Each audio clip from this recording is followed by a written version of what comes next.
See that light behind me? That light hasn't been working properly for weeks. Like, you can go back, do it now. Heck, why not?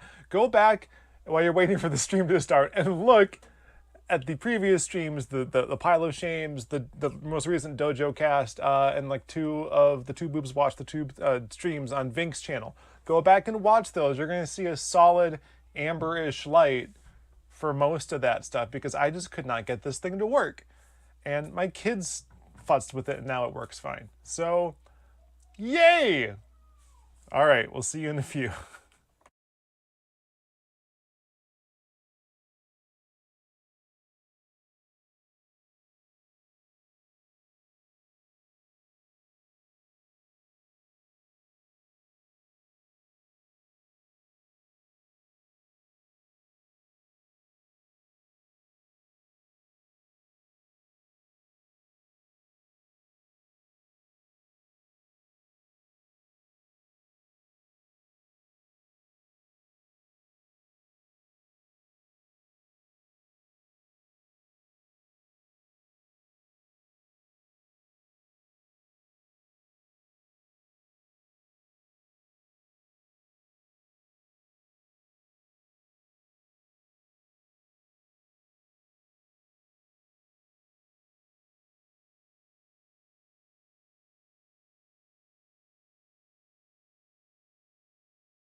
Oh, hi. I didn't see you there. I was just figuring out why Twitter isn't letting me do the same neat statuses thing on the web app that we can do, and the web version on the computer doesn't let us do that.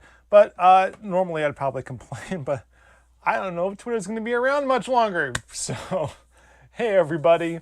Welcome to Famicom Dojo Pile of Shame live, where this week we're going to play, and this is why I don't start the game up beforehand, Chrono Trigger, the Super Famicom version, because we are Famicom Dojo, but with a language patch, which, interestingly enough, last time we played, it turns out that the language patch was preventing me from getting to a certain area, and I just changed language patches, which I didn't know I even had multiples loaded, and everything's fine now. Yeah, that's kind of wild. It's kind of crazy. I didn't expect that to be the thing, but you got to see me do it live on the stream and not suffer any horrible consequences like losing all my progress.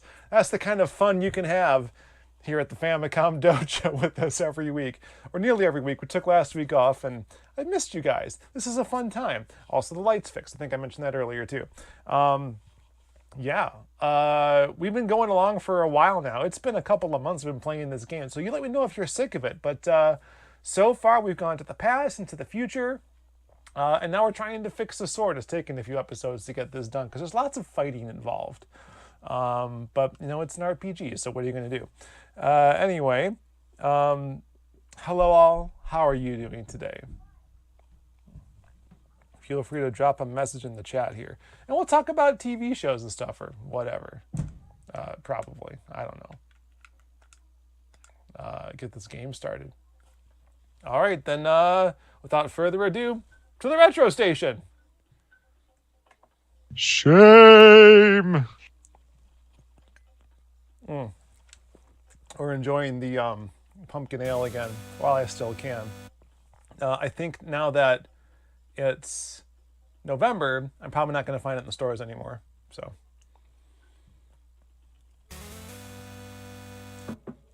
oh, it's those subscribers again. Is it the same group? It seems like it expands the number of people it says, but it still does them over and over again. These might be new people. Did they fix this plugin finally? This is great. No, there's Rachel. Oh, well, it was a nice thought while I had it, but maybe it has indeed expanded the number of people it shows. And there I am. Okay, well. Anyway, let's get going, shall we? All right, so we're leaving. Going back to the future. Assuming I know how. Do I know how? Hold on, I'm going to check out my Ale in the Rocks, rescue the key. All right, I'm going to save here.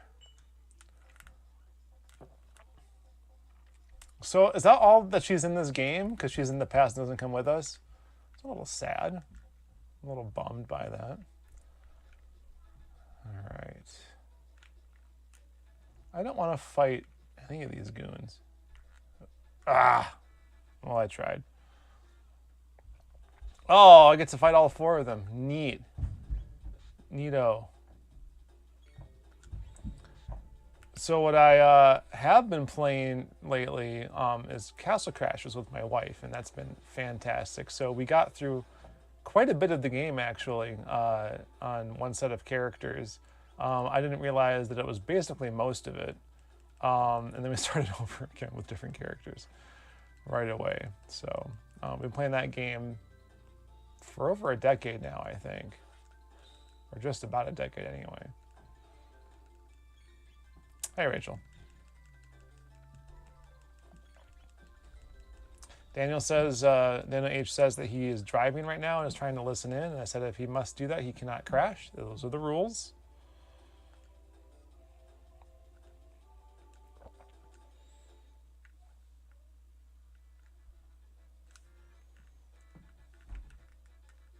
I don't make the rules, but those are indeed the rules. Okay.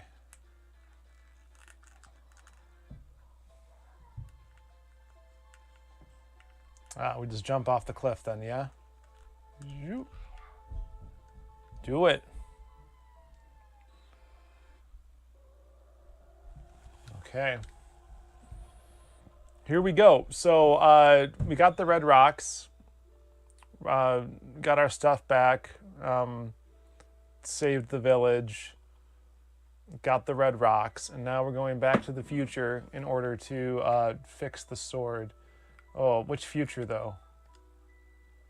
Truce Canyon. That's the one. So not our time, but in the past from our time, but still in the future from 65 million BC. Which reminds me that I read this whole article about Back to the Future films, things I knew already, but it was supposed to be like 31 things you didn't know or might not have known, kind of thing. But I totally knew them because I'm a huge nerd. Small things I didn't realize, like the bandana that Doc wears in Part 3 is made out of a faded version of the shirt that he wore in Part 2. So that's a nice little detail.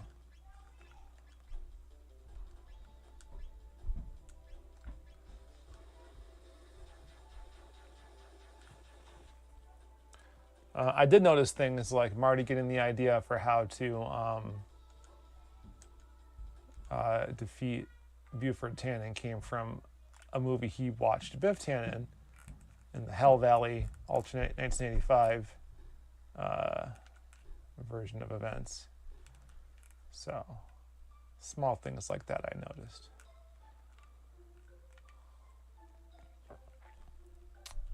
Okay. Crossing the bridge.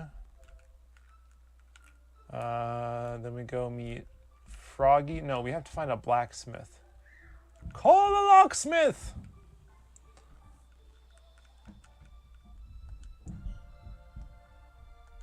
I have a lot of money.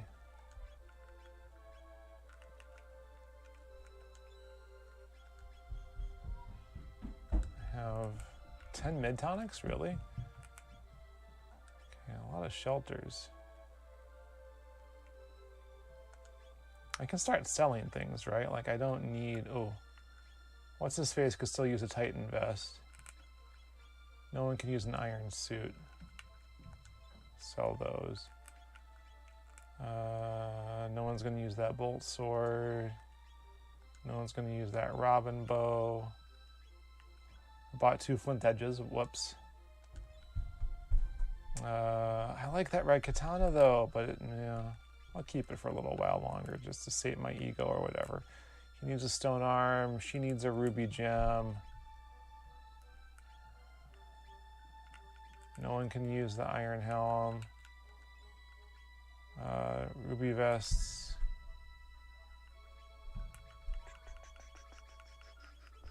Wow, I'm really rich. 27,000. What am I going to do with that?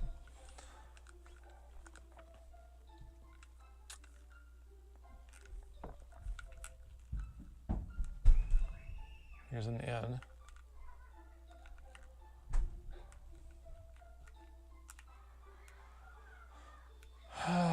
Who do I talk to get this fixed? Do I have to go to some other time?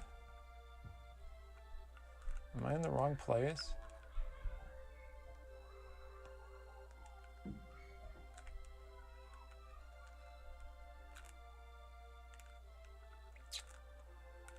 Market. All right, who lives here? Fiona's villa. Who's Fiona?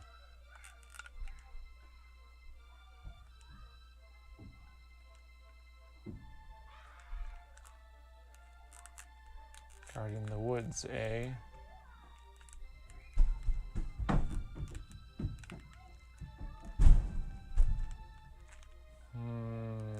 Feels like I'm missing something, doesn't it? It sure does.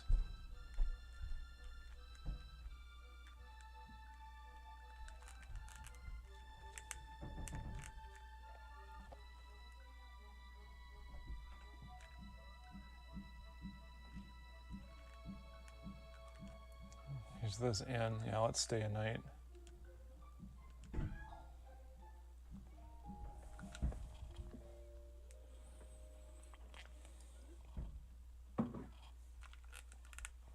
Well, I got my bivalent COVID booster this week.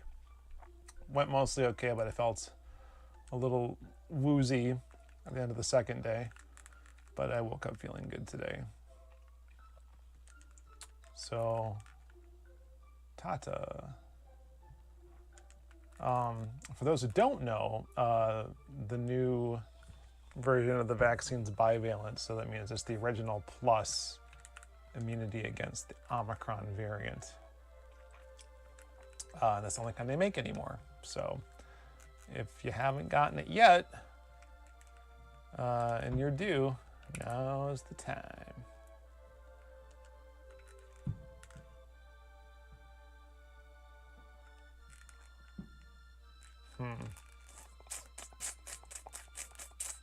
Feels like I've done the wrong thing.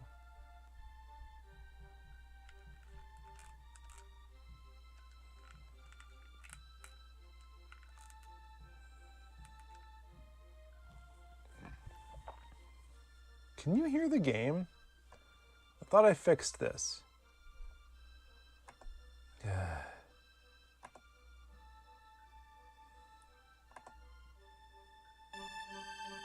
There it goes. I thought yeah, sorry. So when I started up, the microphone for the camera wasn't working, but the video was okay on the capture card. I didn't check the sound though. So now we should be all good.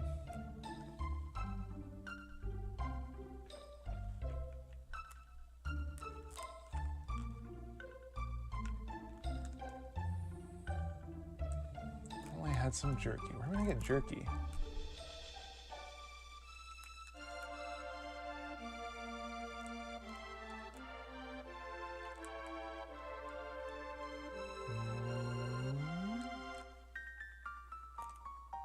Show you mysterious energy.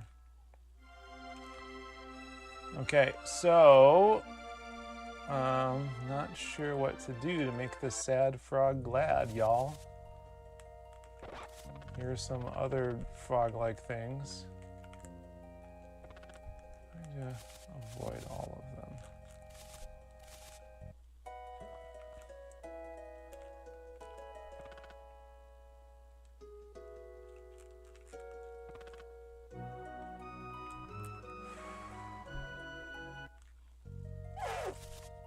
Who could mend it?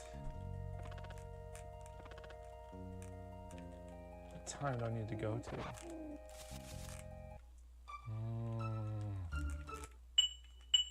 Getting grumpy. Think. Who have I run into? This is the problem with like having to wait so long between sessions, is I start forgetting small things. I checked all around here, right? Market, residence. True sand. Oh. All right. Excuse me.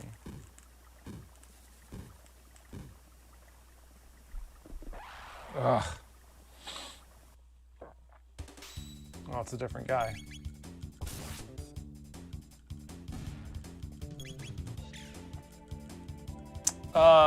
Quantum Leap, guys, I gotta say, we're nearing the mid-season finale next Monday. That'll be the 8th episode out of the original 12 that were ordered, but then 8th out of the 18 they're gonna get total, so about halfway through. Is that right? That sounds right.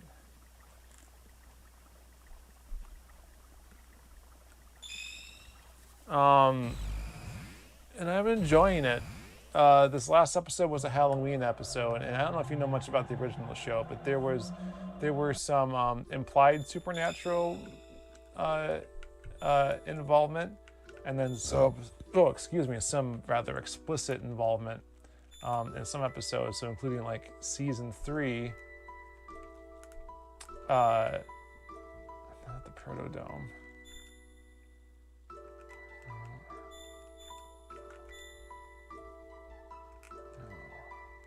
1080.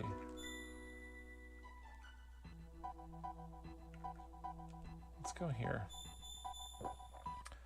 A season 3 episode where Sam, it was similar, Halloweenish, right? Like a spooky, and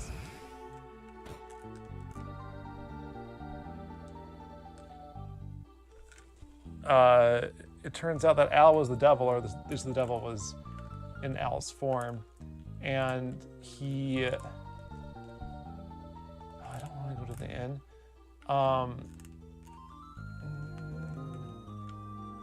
It was a dream though, It was just a dream. And then Sam wakes up and realizes what he's supposed to do for the leap.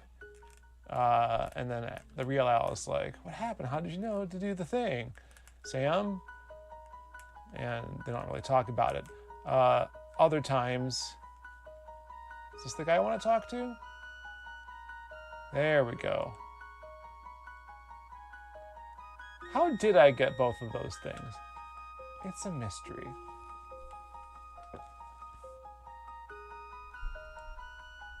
How long is the little while? Let's like go back and whatever.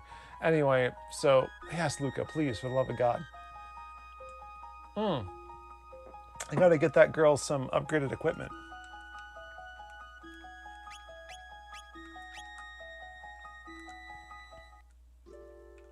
She's not in my party anymore. Dang it.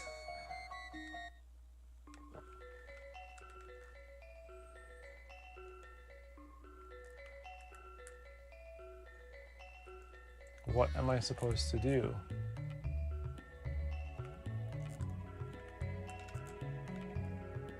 I want to take a snapshot like I'm on my Nintendo Switch. Process the dreamstone, activate the story. Okay. Yeah, we'll leave it to look at the great. So there's another episode that's like a Christmas Carol, but like Scrooge. So it's like in the modern day, well, in the 80s, I think, with like a basically like the character that Bill Murray plays in Scrooge. And then there's like an actual like ray of light from heaven, basically, to like show this homeless shelter. Whatever. The whole thing was super weird in tone and off key. Just doesn't mean the same thing. What I'm trying to say is it was not a good episode. It wasn't a bad one. It just wasn't Quantum Leap, you know? But then there's like the final episode where basically Sam meets God, right? Or just like another leaper who just seems to know a lot.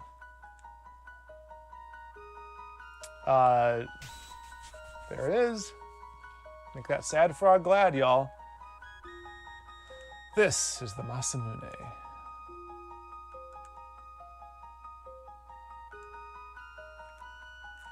All right, so now we gotta head back to our neck of the woods. It's not gonna make it easy, I bet. But also, like, in addition to all the potentially like religious stuff. Oh, Sam meets an angel or someone who, well, she doesn't call herself an angel, but her name is Angela.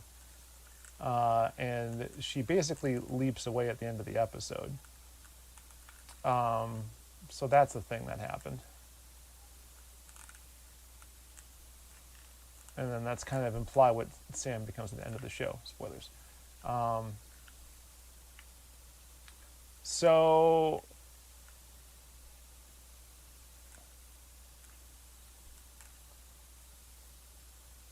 there's also evil leapers who put wrong what once went right.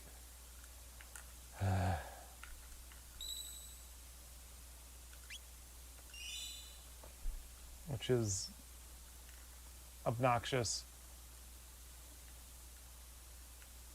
And we're jumping.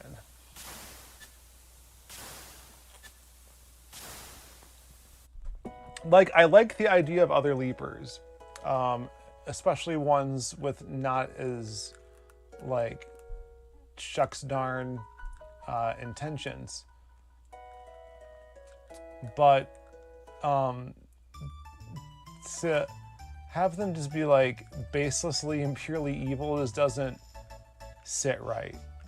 Like, maybe they're trying to make a profit. Maybe they're... like, they think they're doing the right thing in the wrong way.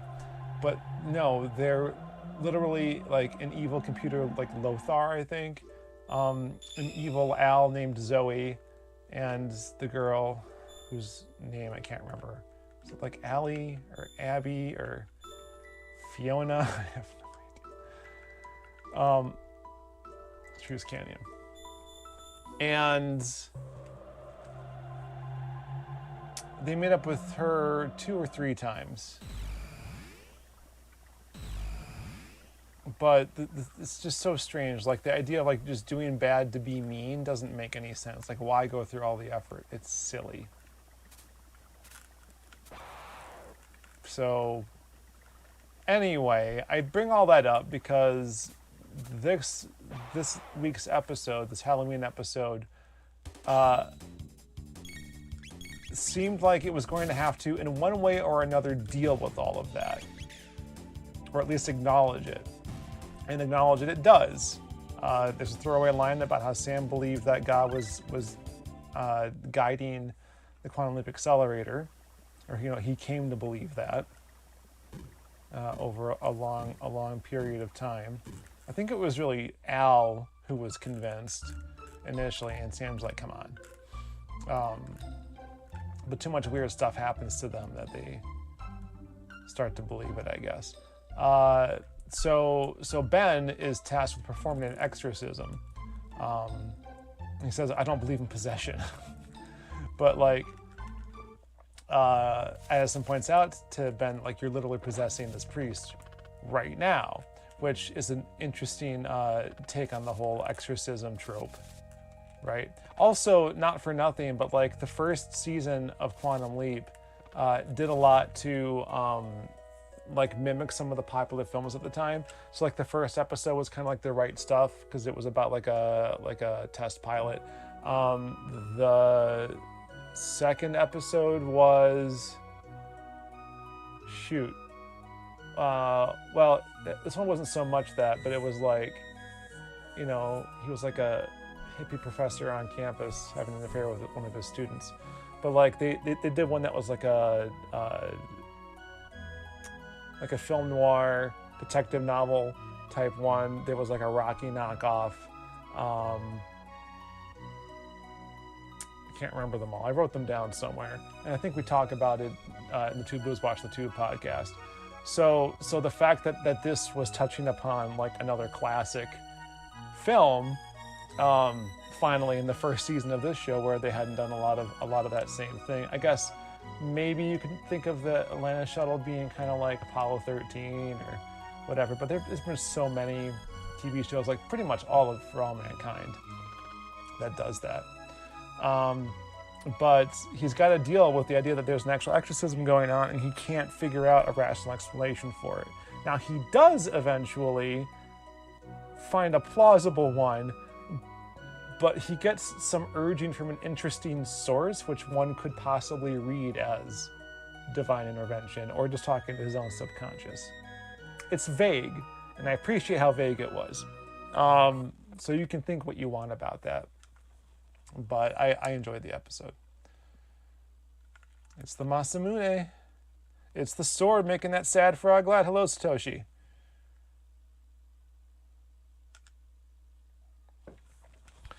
So, next episode is more down to earth, but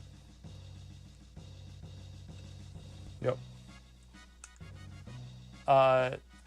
Importantly, I'm reminded, I'll get back to that after I read through this. Time we took back the medal from the Frog King. Oh, the sword. They're coming for the sword. Cyrus, we've been talking about Cyrus and where he's gone.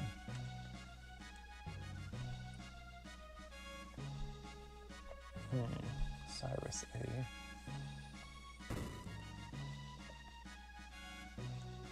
So Cyrus. Everyone's swinging over this guy.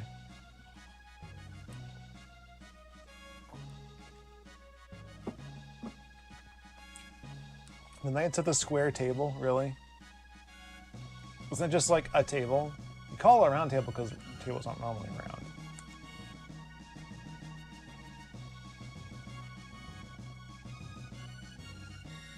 Is it this fog where you are? Where you are? Where you at? This guy? Another time traveler? Who the heck's Glenn?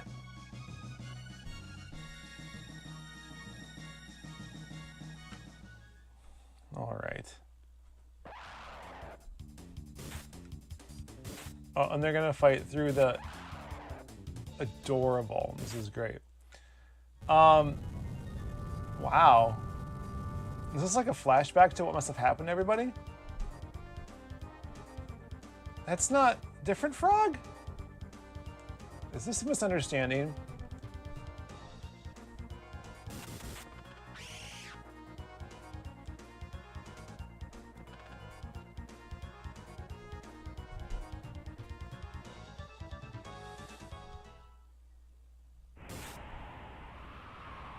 It's just been reading on and off here all day too. Oh, is this how the sword got broken? I remember that guy.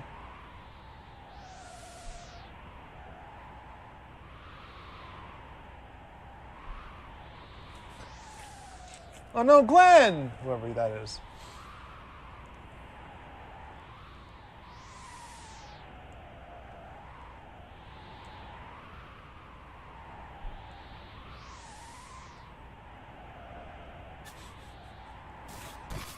Uh-oh.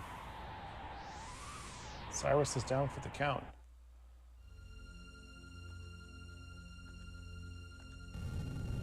Oh, oh God. Oh my God.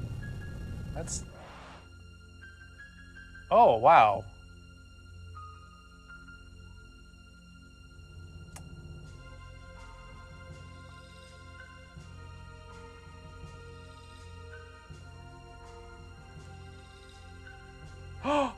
Oh, this is the frog.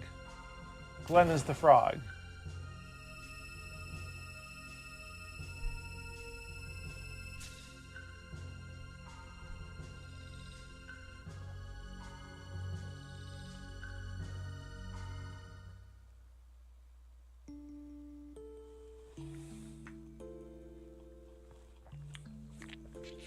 "10 years he's been a frog."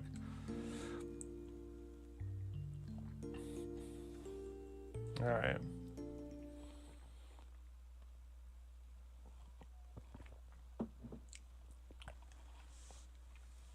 So what was I saying about leaping quantumly? I can't remember. Oh, I remember now.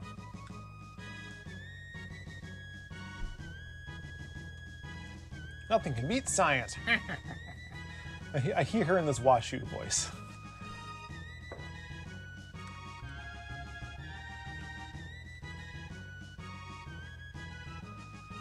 I think I'll go with this group. Sorry, everyone else. I'm not going to replace anyone. Bite me.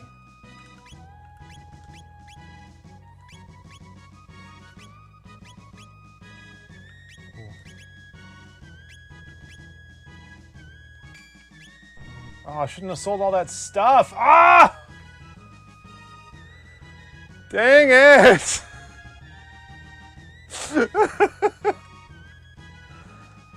Yeah, I was thinking this looks just like Dragon Ball.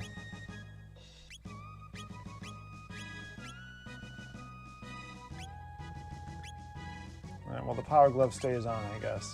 Good lord.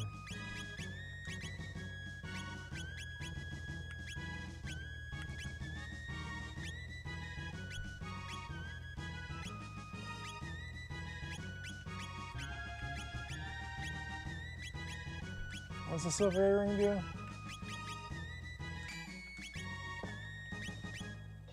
Oh, max HP. Ooh. Let me go back to that, even though I gotta heal him up again.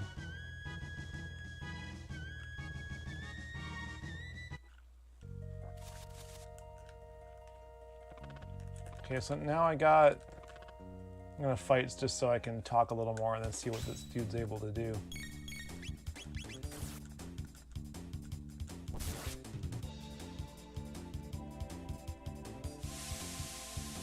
Why is it raining on me? Did he spit on me? What was that? Anyway, I think we should go back to the castle with him, maybe? That seems like a good idea. Are they fighting each other? Oh, that's right, he eats his buddies to get health. Anyway, so the thing about possession that I didn't realize, and the idea of like, Ben possessing other people, and really Sam, even though they kind of body swapped, was like the lack of consent one would assume that the person has in the experience. They never really, that I remember anyway, talk about what it's like for the person being leapt into, like whether they have any kind of choice or not. And so that's kind of an open question left from the original show even. But like kind of even more so for Ben, because he just kind of leaps into their bodies and they don't really swap places. So like there's a lot more at stake, it feels like, anyway. So way back in the 4th episode, and I missed this because my Spectrum app glitched out. Excuse me. But Magic is telling Ian about why he's in the Quantum Leap program and started to back up again. Because like anyone who's watched the show knows that Herbert Magic Williams is the person that Sam leapt into during Vietnam to save his brother. I'm sorry, what?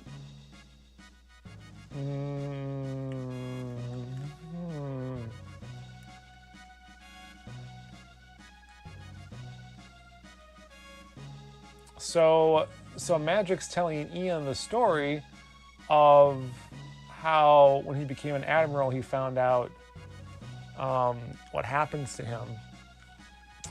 His name was in this secret file for the project. And he's remembering what happens to him back in Vietnam, where he felt like this nudge, like someone wanted to be let in, and he assented to that little push and then blacked out for a day. And doesn't remember what happened, which isn't how I remember them describing that before. Like I think they believed that like the person like had the memories integrated, because like sometimes Sam leaps out of people in the same like time zone, and like they kind of sit there and remember it's like I was kickboxing a guy or like whatever, right? Like they'll kind of be like they'll have memories, but they don't understand how they could have known what to do. Although sometimes, maybe I'm thinking of like the electroshock episode where Sam is kind of regressing into those personalities and they're not really them. Yeah. But anyway, so Magic's description doesn't jive with that, but I think the description of what it's like to have to get asked basically and then consent to Sam, or in this case Ben, leaping into somebody is an important part of the mythos, that they're not just like randomly jumping into people. Like, you know, why did Sam or Ben go into the person that they went into in the particular situation? Maybe it's just the one who said yes, right? Like it could have been any of them. But you know, but that does bring up an interesting idea that if they have evil leapers in this show, or even the ones from the previous show, that maybe they don't ask nicely, and that there's a way to do this whole thing without consent. So, yeah, in the original show, they would switch places. That's what the whole waiting room idea was for. And so, like, Sam would be seen in the past by Al as the person he is in the imaging chamber, which they bring up when Sam is a woman for the first time. Apparently, that's different in the current series. Now everyone sees Ben for who he is in the imaging chamber. Maybe they fixed that. What boy? What boy?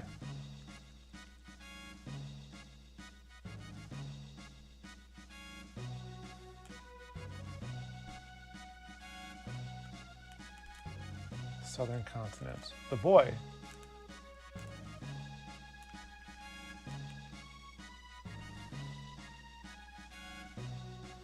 Okay. So I have to go talk to the kid.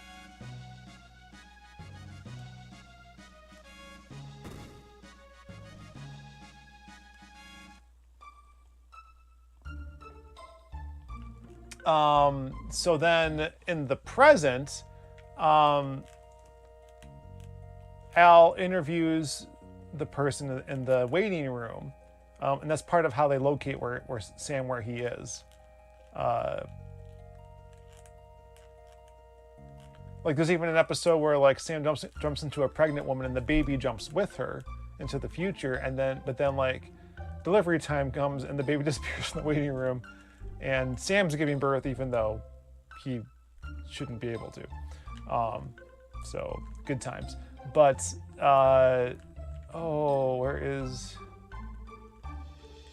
the village I need to go to? That's not it. No, it's also not it. So they've gotten rid of all of that. There's no waiting room. There's no swapping places. Everyone sees Ben as Ben.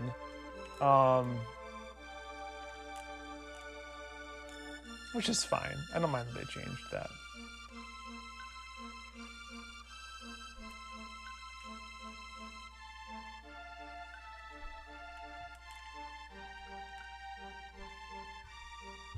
Ugh. What am I doing wrong? All right, we're gonna look at the...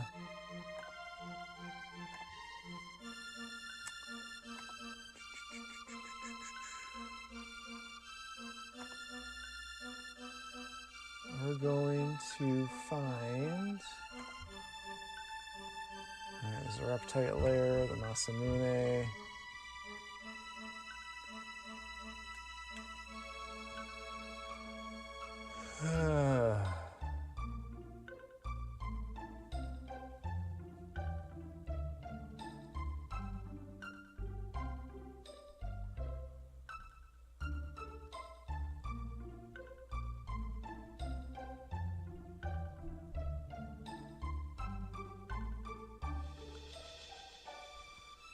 Yada, yada, yada. Oh. Alright, apparently I did the wrong thing. How was I supposed to know the right thing to do? I don't know. So Frog doesn't know any magic right now. That's the problem I got to solve. So we got to take Frog to the end of time and have him learn magic. How was I supposed to know? How was I supposed to know? How was I supposed to know?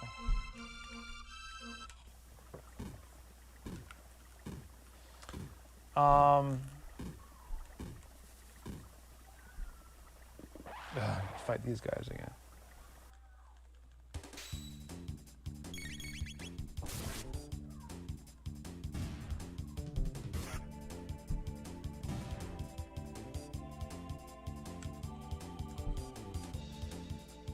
Yeah, that's what I said. Like the waiting, like the woman and the baby were in the waiting room. And so they had traded places. The baby like fully leapt bodily, right? But then the baby leapt back into Sam in what was the baby's present, and then Sam gave birth in the past.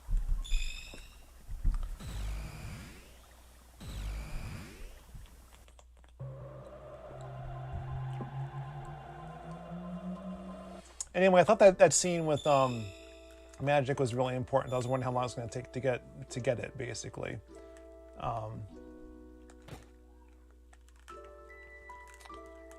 Let's save.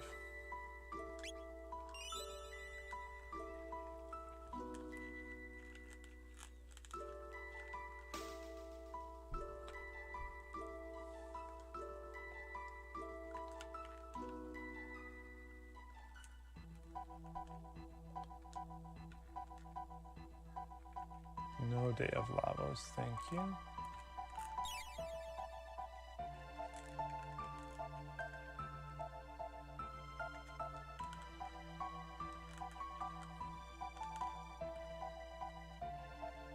Well, now what?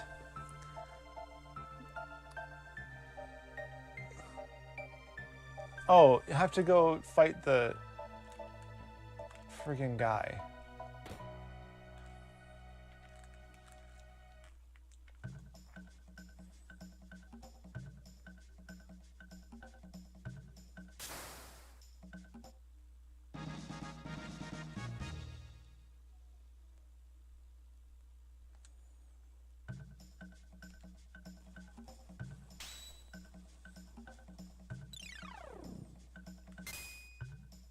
Ouch. That stinks.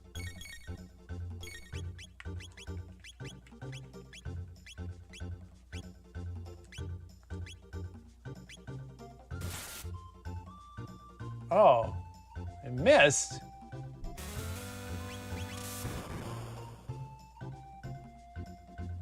Oh, Chrono's down.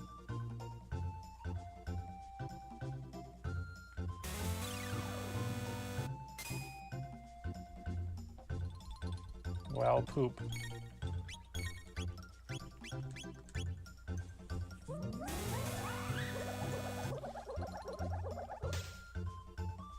Got him. Finally. And she's down.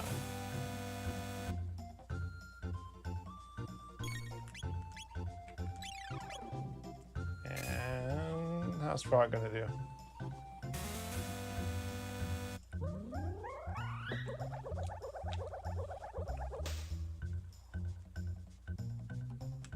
He's not gonna make it. Yep, there it is.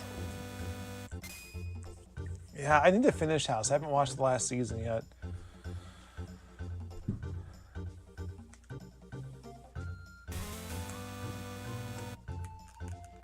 Alright, he says to bring newcomers to him. I guess I missed that message last time. It's also been a few weeks since I've played this. Months at this point? I don't even know anymore, man.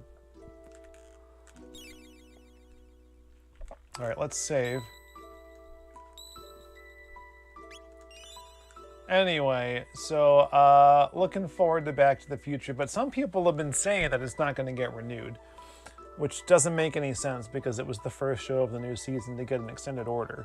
But then looking at the Nielsen ratings, I do see that it's not doing so hot in that time slot compared to other things, and I guess Monday nights are bad in general. But for me, it's great because it's after everything's done at night. Like even if I have like things after work to do, I'm done and I can watch it live.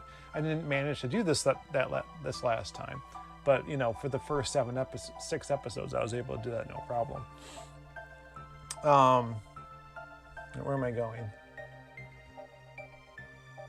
I'm talking about Quantum Leap during a time travel video game. That's pretty good.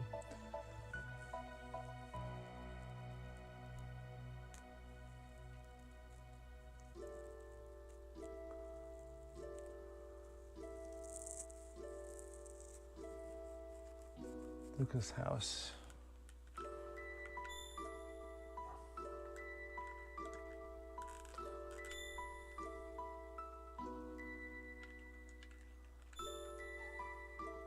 All right, so we're getting Frog some better armor. That's what we're doing. Because his is all garbage. Love it. All right. I'm gonna fight these guys, I guess. Final Fantasy VI. Do I have a copy I can stream? I have Final Fantasy V and something else on like the PlayStation Anthology. There's got to be a better way to play it. Is it like on NSO or something?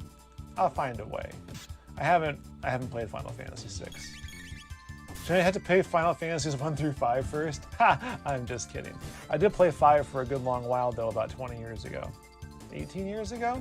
I really enjoyed the job system. It felt like it was an old game then, but now it's been a lot longer since it first came out. Anyway, I should probably concentrate on what I'm doing. So just a moment. Please and thank you. Huh, there's no combo technique with water? Seems...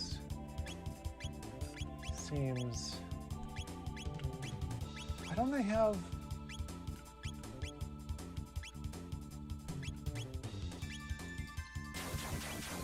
Very strange.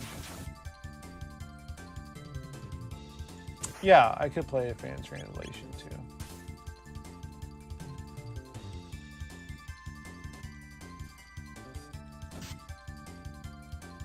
Keep it going. Keep playing Super Famicom things on the Retron. Anyway. Leaping quantumly. So yeah, the Nielsen ratings don't look that great. But I imagine that NBC is also considering Peacock replays and whatnot. Like these shows have rewatchability where like reality TV doesn't. But it is pulling in more viewers, and there's some just really strange shows out there that I have no interest in. If it weren't for Quantum Leap, I wouldn't be watching any network TV right now. So I'm just putting that out there. And I'm in the target demo still. Not by much, but I'm still in there.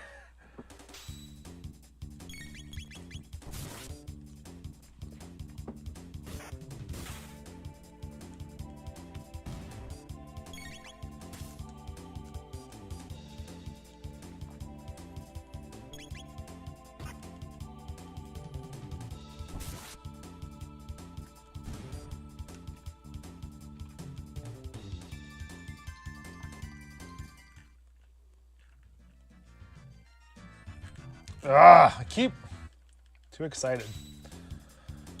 Anyway, so yeah, I'm excited to see what this next episode brings. Then we're gonna have a little break, and I'll talk about some other show. I've also been catching up on the first couple seasons of Cobra Kai. I've watched all the show except for the most recent season 5, which I think I watched one episode of, and I've forgotten a lot already. Like, you know, this show premiered in 2018. No, it had to have been earlier. 2017? It might have been 2018, because I don't know if they took a break for the pandemic or not. Maybe. It's amazing, like, so Netflix only had to like fully fund 2 full seasons so far, because the first 3 were produced for YouTube, but then YouTube didn't air the finished or almost finished 3rd season. So they got that for not for free. Like if they didn't get paid by YouTube for the production, maybe they had to pay for that too. But it's just interesting that other things being canceled. Like I heard that Westworld got canceled after 4 seasons. Didn't actually get a chance to wrap it up. But given how things have been going over at HBO, I'm not surprised. Speaking of HBO, this isn't what I want. Speaking of HBO, I've also been watching House of the Dragon, based on a book I haven't gotten to read yet, so I don't fully know what's going on. But people who do know what's going on have said interesting things about it. So.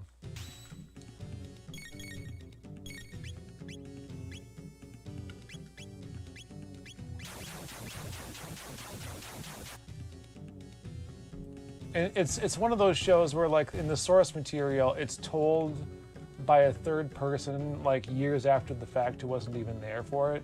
So, like, whatever actually happened is kind of up for debate. And it's not told, like, from a character's point of view. So there's lots of opportunity to just, like, write new dialogue and situations and be like, well, it didn't really happen the way that it was described in the book. And so you can avoid a lot of criticisms of faithfulness, or like having to adapt the work faithfully, like word for word and scene for scene, where you can just like take the general idea and then kind of go for it, and then take as long as you want to tell it as well, because this show has a lot of time jumps in it, unlike the original show. But I guess now that where they're at in the story for a potential 2nd season, they're not going to do any more time jumps, because now we're in the Dance of the Dragons. Which is also coincidentally the name of one of the Game of Thrones Song of Ice and Fire books. But is in reference to this historical event that's taking place right now, where the Targaryens fight each other to vie for control of the throne, and how this weakened the house essentially to where, at the point where it was at the time of Game of Thrones. So, yup. So it's interesting. There are no like good people. It's like a Greek tragedy. It's like the female version of Hamlet so far.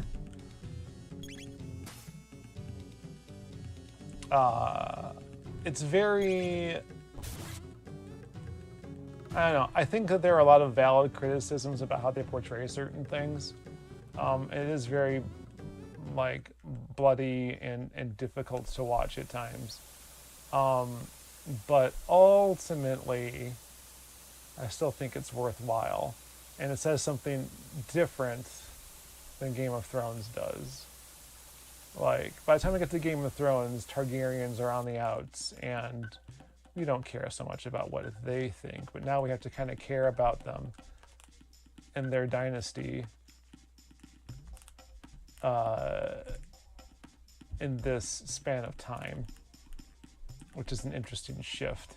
We also spent a lot of time like in King's Landing and in the walls of the Red Keep, which we didn't, aside from like other usurpers to the throne, we didn't get to do a lot in Game of Thrones, and we got to see a lot more of Westeros. But then we see a lot of it here too, because there's a lot of alliances that need to be formed, including places that we didn't get to see in the original series. So it's all interesting and good. I'm enjoying it. Yes, get there before it stops raining. Get there. Fight him. Ah! Dang it.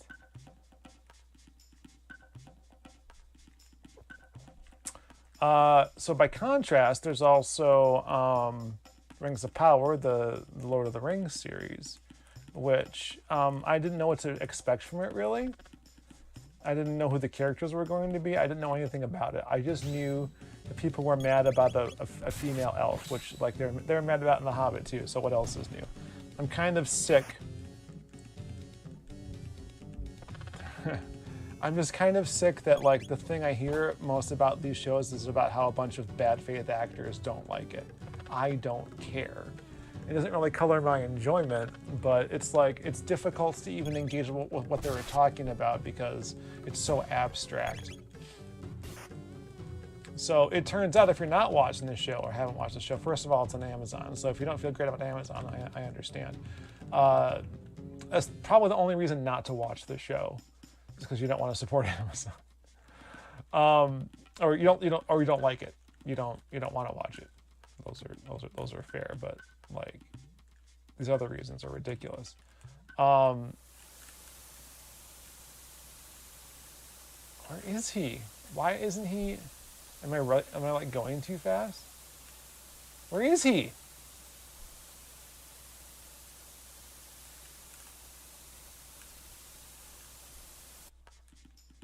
What is going on?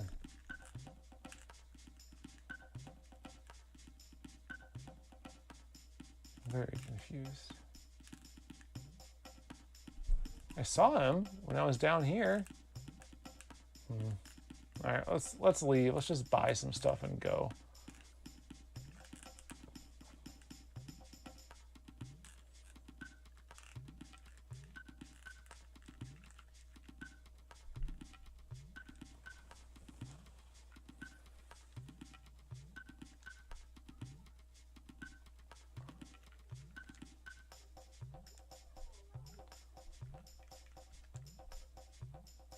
Wow, two different ones.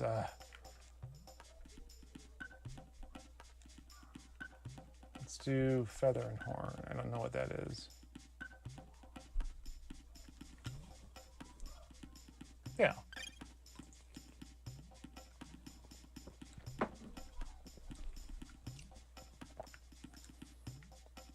Do feather. But anyway, this Lord of the Rings show is about the Second Age. I had no idea. The Third Age being when the Lord of the Rings and the Hobbit take place.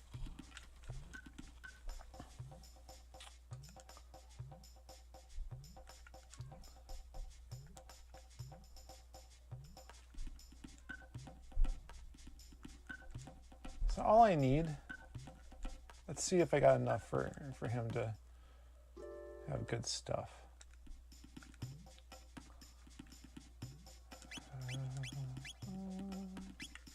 Why can't... All right. I fixed the Masamune. I fixed the sword for him. He doesn't have it equipped? So angry. He already has a ruby vest. Okay.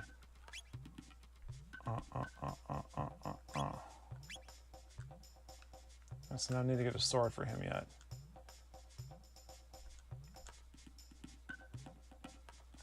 Fang. No. Oh. Pedal and horn. It takes so long to choose these things.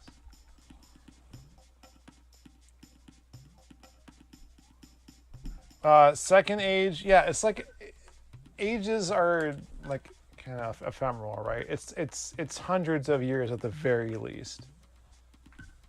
Because we're seeing some characters from Lord of the Rings as they are much younger, especially in the cases of elves, and ones we're introduced to for the first time. And in fact, apparently the main reason that did I do Petal and Feather? Shoot. Apparently the main reason that they're in this era is because they couldn't get the rights to the Silmarillion.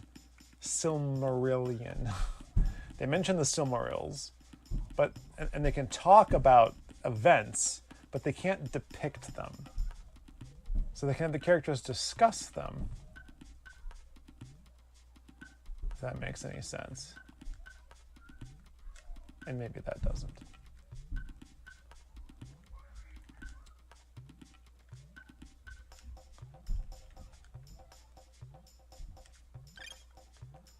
All right.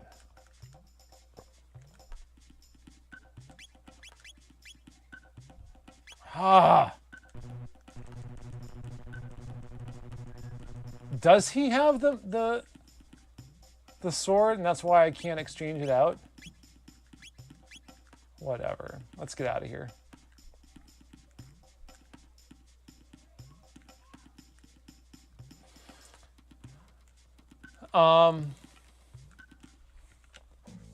So we get like an abbreviated version of what happened during the first age. We don't really get to see it much. And then we're in the second age, and it's before the Shire exists. It's before Mordor exists. Our introductory character is Galadriel. And that's the female elf everyone's upset about. So there's a lot of hints about what her life was like if you like read the books or just watch the flippin' Lord of the Rings movies. So this isn't Cate Blanchett, but although she probably could have played her because she looks the frickin' same 20 years later, I'm just saying.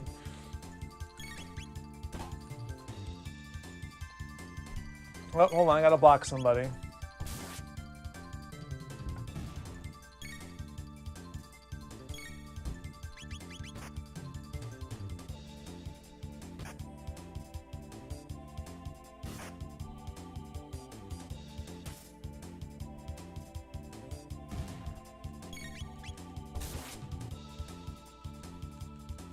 Okay, and that person is gone.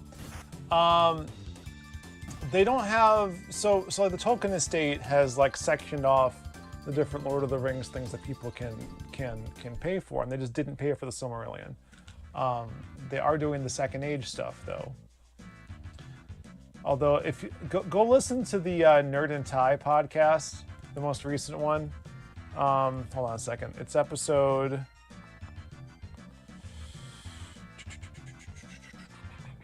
I mean, I'm part of the network, so I'm shilling a little bit, but like legit, they have a great discussion about this show.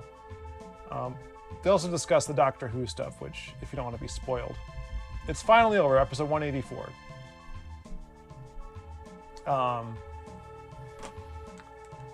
It's finally over, referring to their the lawsuit brought against them by Ryan Kopp for defamation that was eventually dismissed.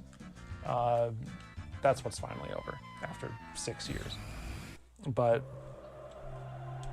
yeah, so they didn't pay like the license for like everything in the Tolkien estate's control.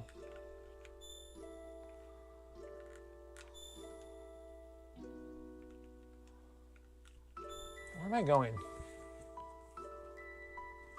Lucas' house. So I need to go to...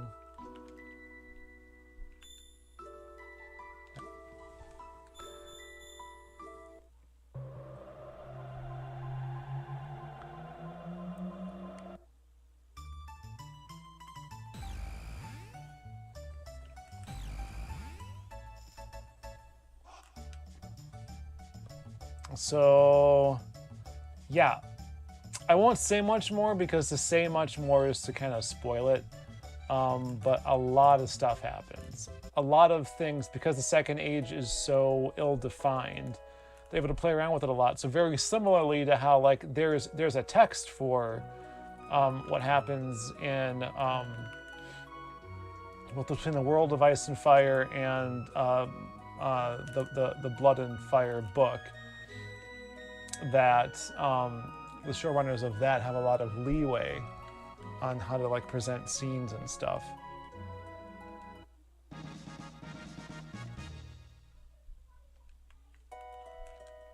Who can wear the helm?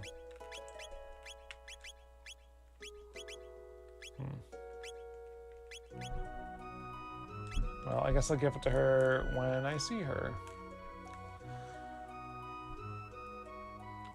Okay. So anyway,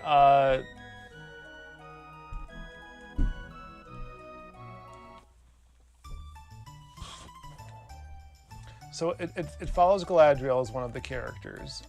There's also a mysterious figure who falls from the heavens into a crater shaped a lot like the Eye of Sauron, who has no memory of who he is, seems to have these mysterious magical powers, and has landed amongst a tribe of nomadic people called the Harfoots, which, I mean, they're hobbits, right? Like, you look at them, they have the big hairy feet, and they wear twigs in their hair and whatnot. But they're hobbits. Like, they have all the earmarks, no pun intended, of being hobbits. They just don't have the Shire.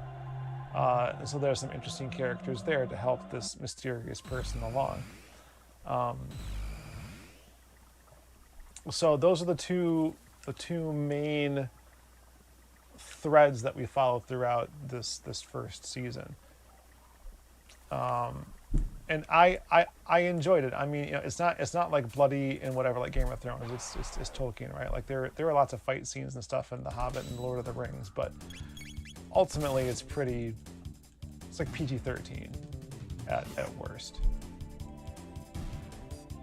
Like unlike House of the Dragon, there's no like bloody and explicit decapitations. Yeah, I'm somewhat a fan of high fantasy too, but I enjoy this one because there's more going on than just the high fantasy piece of it. Like, there's definitely a lot of it, because like this is the highest of the high fantasy, at least the descriptions of what happens during the first age. But what's interesting to me about this show is that you have, like, the elves have basically invaded Middle Earth to fight their war, which, let's be honest, sounds a lot like America invading the Middle East to fight their war, and it's like they kind of got to go back now. Guarding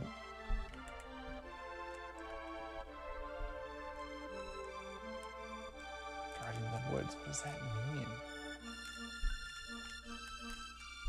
What does that mean to guard the woods?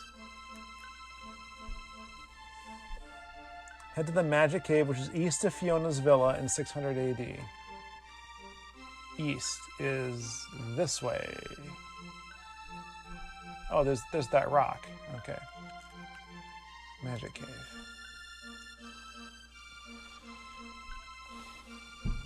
But so yeah, there's high fantasy in it, but oh, sorry, there's a third character that we follow who is another elf who's like a warrior, who's had an apparently inappropriate relationship with a human woman, which would be frowned upon in their culture, to say the least.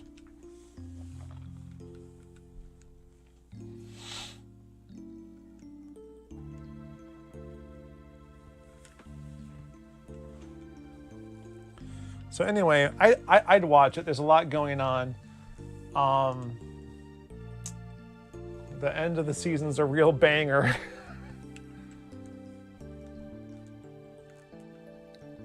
Yeah. It's weird to like see Middle Earth being not too keen on elves. But they gotta leave. They gotta leave because they're actually dying there. And the way they resolve that is very interesting. It's called Rings of Power for a reason. Let me just put that out there. In fact, one of the things I thought early on in the season was like maybe the rings have been created and distributed already. So let me know what you think.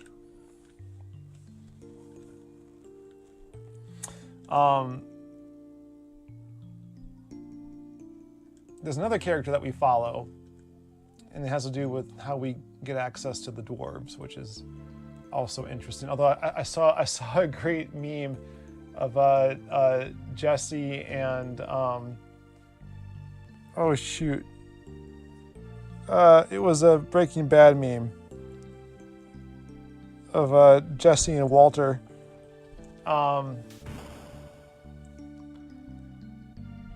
Where Jesse explains that it would make more sense for the dwarves to have like this sing-song language with a lot of sustained vowels to carry long distances and be separate from the noise of clanking metal and other, like, you know, pickaxes and stuff, because it just get drowned out in the din. And Walter's just like, Jesse, everyone knows that dwarves are Scottish. It's wonderful.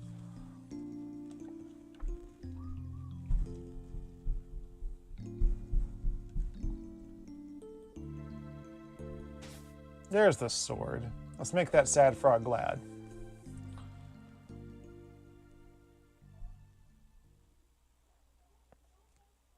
Is this why I couldn't equip him with a sword? My name is Glenn, Cyrus's hopes and dreams, and now the Masamune. Forthwith I shall slay the Magus and restore honor. Snap, son.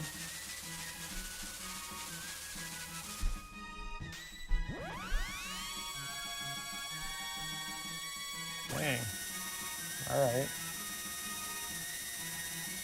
She wasn't guarding those woods too well, was she?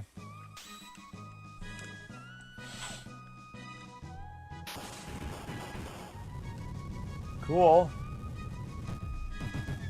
Oh. I thought those were gonna be rock monsters. Rock monster!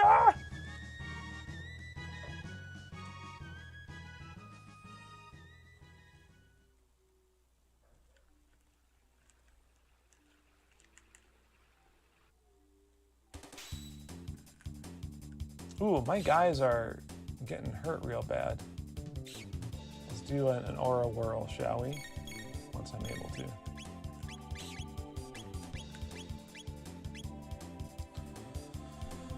Anyway, those are all worthwhile shows. And the other thing about, like, you know, TV these days is like there are like only 8 or 9 or maybe sometimes 10 episodes of things. So like Star Trek Lower Decks is over. That was 10 episodes. I think House of the Dragon was 10. Was Rings of Power only 9? I don't know. Some other show was only 8 episodes. Power of the Doctor aired, Jodie Whittaker's last special.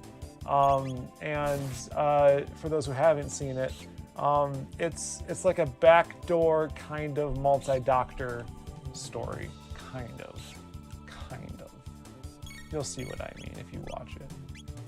If you have a way to watch it. So, apparently, it's been on, Doctor Who's been on HBO Max, but I don't know what their release schedule looks like. So I've never watched it there. The Power of the Doctor last time I saw wasn't on there, so I got it from Amazon for like $2 or $3 to get the HD version. And now I own it digitally, so that's how I watched it. Normally, Spectrum has that stuff on demand for a while because I had the BBC America on my TV, not TV plan. But it wasn't on fast enough on demand for me to watch, so I just bought it so I could watch it the same day. But yeah, there's a whole thing about that going on. Do you guys want to know? Do you know? The BBC hasn't been quiet about what their plans are for Doctor Who next year. So like, unless you tell me not to say anything, I'm going to say something about it because I think it's potentially interesting. And I'll probably repeat this for the Two Blues Watch the Tube podcast that we do next.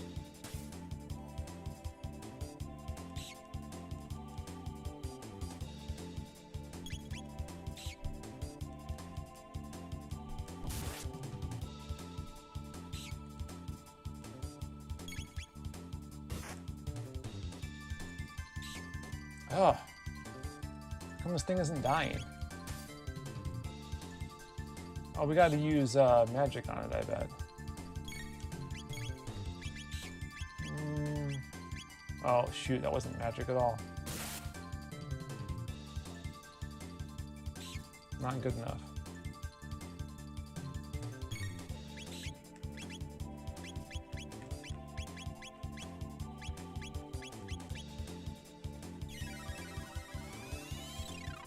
Anyone else care if I talk about the Doctor Who spoilers?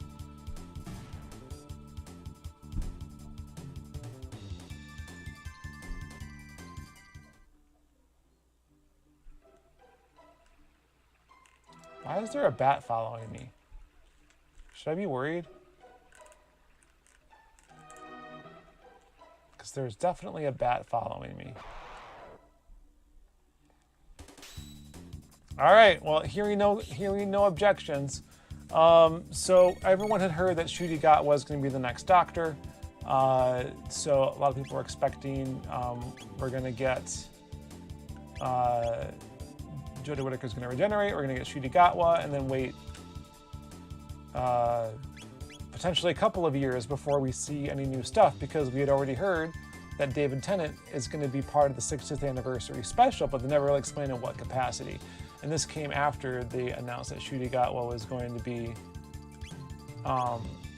the next Doctor, right?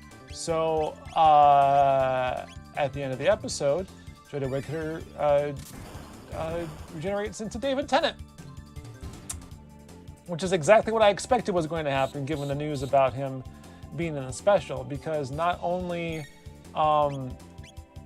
mostly because Donna Noble is making a comeback and Bernard Cribbins, that's the actor's name, right? He had died recently, but he had filmed a bunch of stuff for the 60th anniversary. So he plays Donna's grandfather. So that's Catherine Tate's character. And when last we saw either of them was at the end of David Tennant's regeneration, right? So there were two explanations for this. It was going to be some kind of weird flashback thing they were going to do. That was part of it, and maybe that's where it was being set. Or they were going to bring David Tennant back in like a temporary capacity. And I expected the latter because it didn't make any sense otherwise. Like, why would they do this?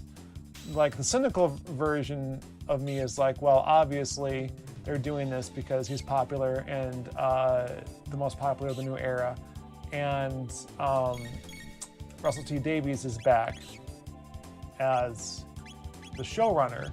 So one could say it's all ice water. Ooh. One could say it's a cynical ploy to curry favor with an audience that's been losing interest in Doctor Who. And that might be part of it. But I had heard separately that Ncuti Gatwa isn't available because in order to get this stuff done in time for the 60th anniversary of Doctor Who, he was filming the 4th season of Sex Education for Netflix. Well, I don't know if it's for Netflix, but it's airing on Netflix in the US anyway.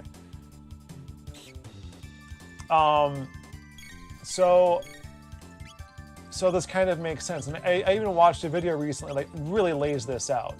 Like, Davies had two choices to make. He could either pass on Shudigatwa because he wasn't available, and find someone else who was available, but then potentially suffer a problem where the new Doctor has to premiere on the same year as an anniversary, and these 10-year anniversaries are usually when they do the multi-Doctor specials and whatnot. Like, you know, it's been a while, but like the 10th anniversary was the 3 Doctors, the 20th anniversary was the 5 Doctors, but only 4 of them actually showed up for the story.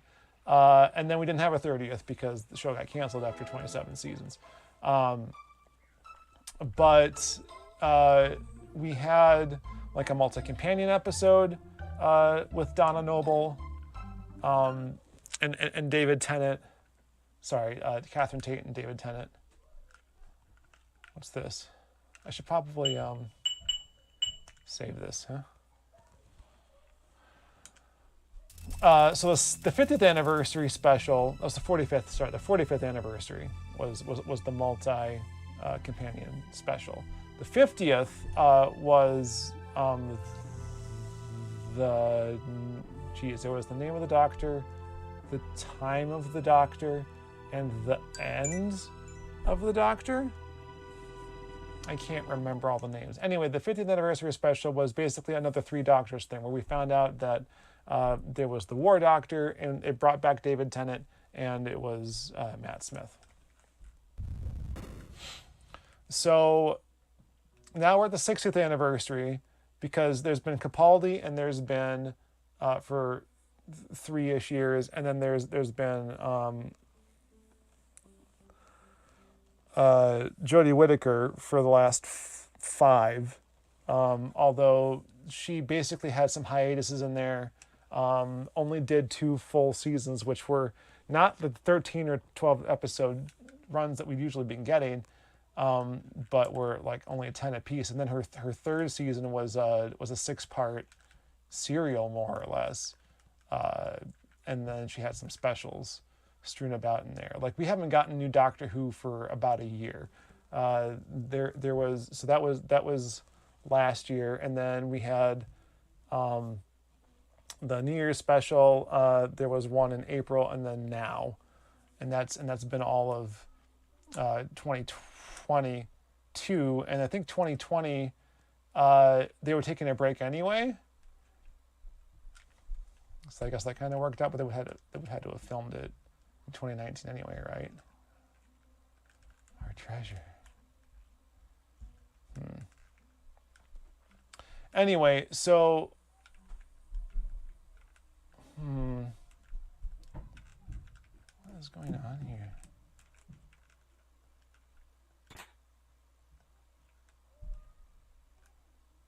This is very creepy.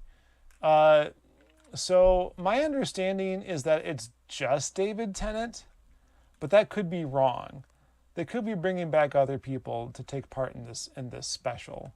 But I think most importantly, one of the things they introduced in the 50th anniversary special was that the Doctor has no limits on regenerations anymore, which they reinforced by saying there was actually no known beginning to the Doctor's regenerations either.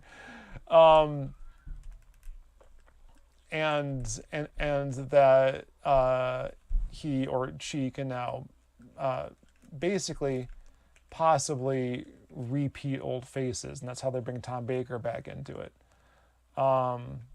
momentarily as the curator, which was a beautiful thing to see. So this potential has been forecast for the last decade. It's no problem whatsoever. So technically, according to the BBC, this incarnation of the Doctor that David Tennant is playing is the 14th Doctor. He's a separate person. He looks the same, but he might have differences in character or elsewise that we're going to find out. But as this video I watched also nicely points out,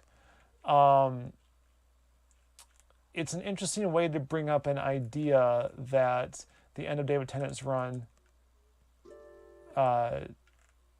intimated but wasn't able to follow through on because it was the end of his run, which is A, that he didn't want to go, and B, like what it could possibly mean for the Doctor to reuse a face.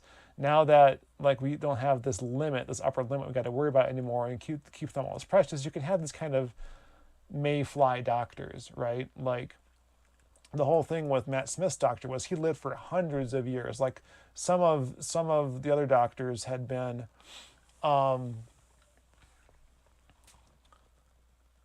lot more carefree, shall we say, but Smith's Doctor realized he was the last of the 13 lives that he had. Lord, what am I doing here?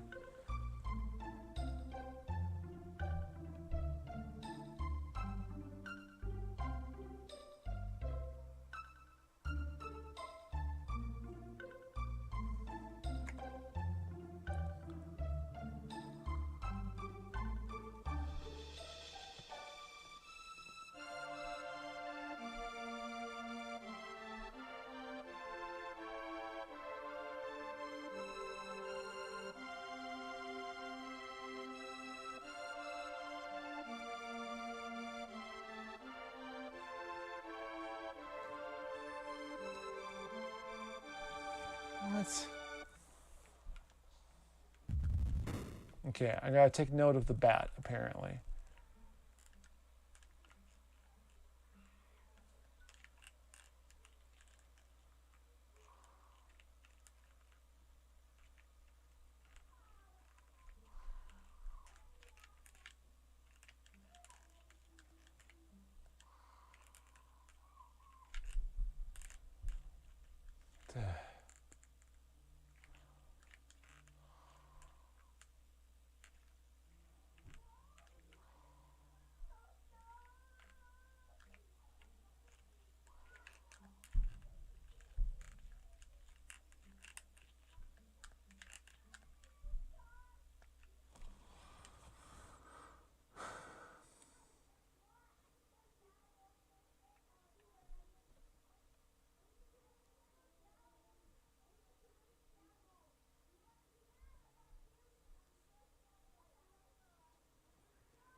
What's going on? Welcome to the next chapter.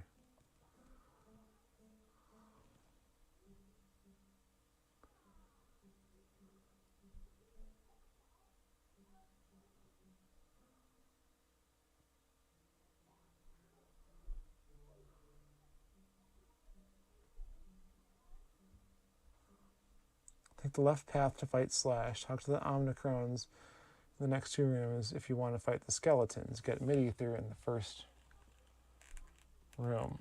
Is this another glitch?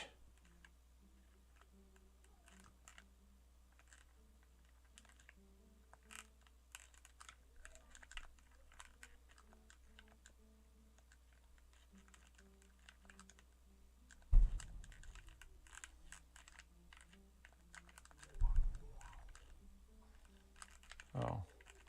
Okay.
What am I doing wrong here?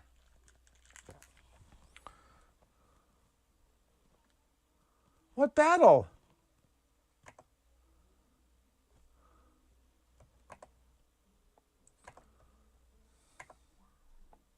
What am I doing wrong?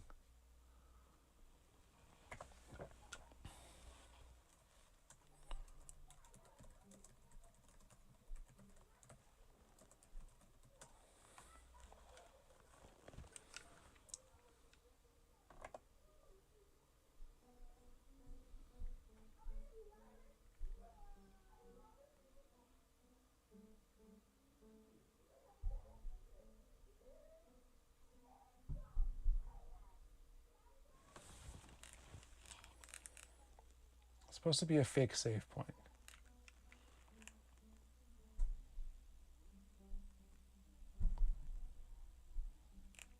I must have walked right by it then because I didn't even notice it. I don't see it.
Did I goof somehow?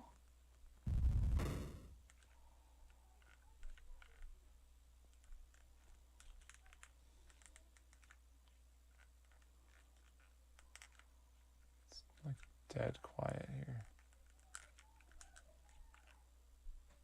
Oh boy, I saved it. So am I hosed now? Do I have to like load it from a save state?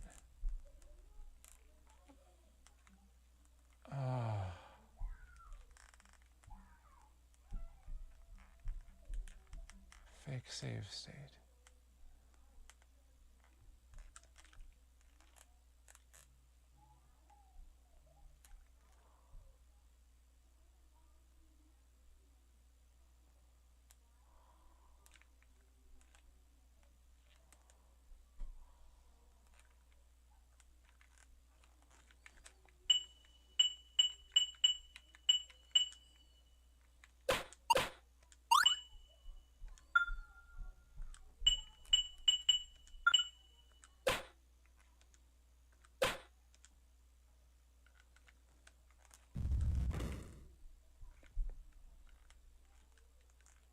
I'm not crazy, but like I didn't miss.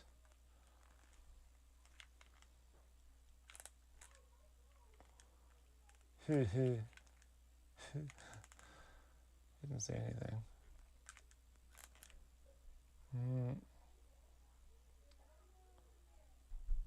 Asaba.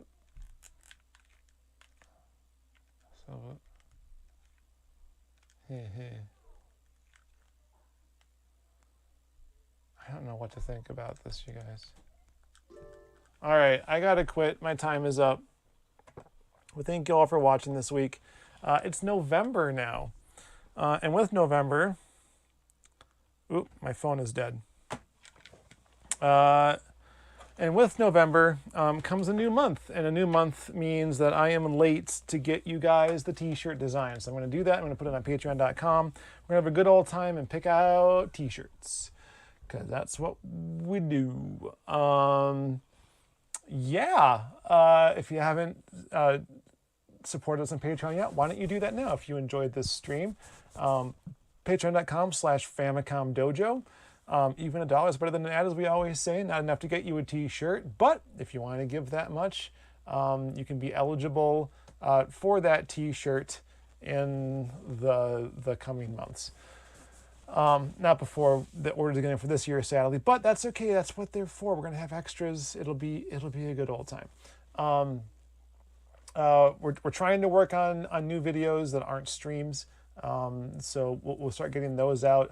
The goal right now is to like find the best ones to put out so that people like them and enjoy watching them.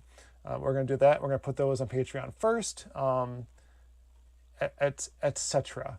It's also our 15th anniversary this year of Famicom Dojo, so we should do something special for you guys, right? Special just for you, at least just for you initially. Yeah, they've also changed the Patreon stuff so that you'll get charged once a month no matter what you do. So like if you decide to pledge on the 5th, you won't get charged again until the 5th.